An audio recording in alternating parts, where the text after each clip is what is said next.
Hi everyone, सो एक नए video में आप सभी का स्वागत है और आज हम योग के कुछ और विधियों के बारे में जानने का प्रयास करेंगे। जिस साइंस को आज हम मेंटल हेल्थ साइंस के रूप में जानते हैं उसे हजारों वर्ष पूर्व महर्षि पतंजलि ने अपने पतंजलि योग सूत्र के माध्यम से हमारे को समझाया। जिस साइंस को आज हम ब्रीथ कंट्रोल के रूप में, ब्रीथिंग टेक्निक्स के रूप में, 4-6-8 ब्रीथिंग टेक्निक्स के रूप में स्ट्रेस को, एंजाइटी स्ट्रेस को दूर करते हैं, उसी को आज के हजारों वर्ष पहले योग ने कुंभ के रूप में प्रदर्शित किया। योग मनुष्य जाति पे किया गया सबसे बड़ा प्रयोग है, जिसके अंदर हर एक मनुष्य जाति की जो सबसे महत्वपूर्ण चीज़ है उसे कैटेगराइज किया गया है। योग एक शारीरिक माध्यम ही नहीं है, योग एक कंप्लीट साइंस है, जिसके माध्यम से आज हमारा साइंस और जितनी भी फिजिकल एक्टिविटीज़ या फिर रिहेबिलिटेशन की प्रोसेस होती है वो रेगुलेट की जा रही है।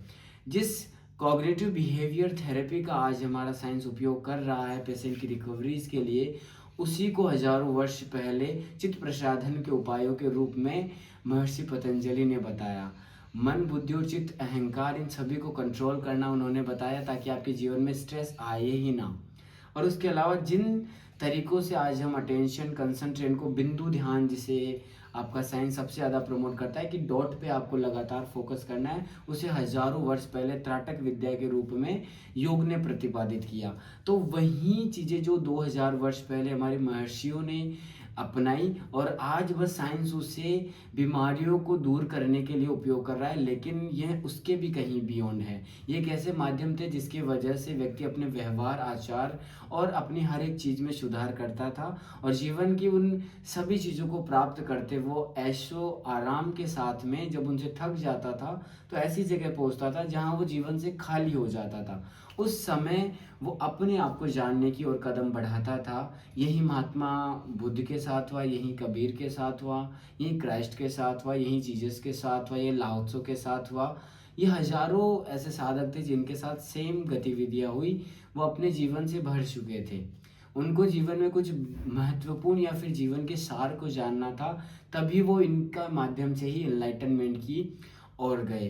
तो योग एक प्राचीन विद्या है, इस विद्या को हमारे को समझना चाहिए। इस विद्या के अंदर यह नहीं है कि आप हर, इतना आसान नहीं है एनलाइटनमेंट की ओर जाना। It's just a process. जब इस प्रोसेस में जाते हैं तो यू आर फीलिंग ब्लेस, आपको महसूस अच्छा होता है, आपको आसपास की चीज़ों से त्रुटियां खत्म हो जाती है, आपका कंसंट्रेशन, अटेंशन बढ़ने लगता है, फालतू की चीज़ें आपके जीवन से नेग्लेक्ट होने लगती है। तो आप अपने जो जीवन का आपने लक्ष्य बना रखा है, कोई भी उपलब्धि, किसी भी प्रकार का कोई विशेष अचीवमेंट, उसे प्राप्त कर लेंगे। जब उसे प्राप्त करते हुए भी आप योग साधना में रहेंगे तो उससे आने वाले तनाव का आपके ऊपर प्रयोग नहीं होगा, प्रभाव नहीं पड़ेगा।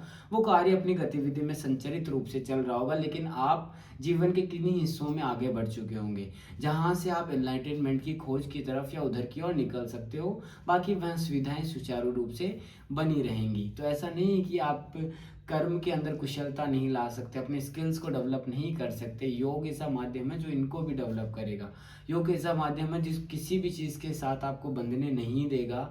अटैचमेंट हमारे लिए सबसे बड़ा डिप्रेशन है कि चीज़ों के साथ हम बन जाते हैं, विचारों के साथ बन जाते हैं, रिश्तों के साथ बन जाते हैं। उन सभी को एक मर्यादा के रूप में बनाए रखने का कार्य भी हमारा योग करता है। योग अपने आप में एक महान विज्ञान है, जिसे समझना एक इंटरनल अनुभव के रूप में है कि आप इसे ओनली महसूस कर सकते हैं। ये बातों के द्वारा नहीं समझा जा सकता। It's not informative, it's all about the whatever you are getting from it. So it's really important, you need to be invest your self.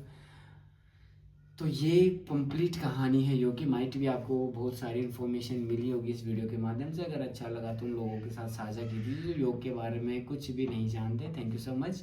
बने रहिए इन इंटरेस्टेड वीडियो के साथ में। धीरे धीरे हम इस प्लेटफॉर्म को बेहतरीन करने के ऊपर भी बहुत सारा प्रयास कर रहा हूँ। Thank you so much. Have a good day for you.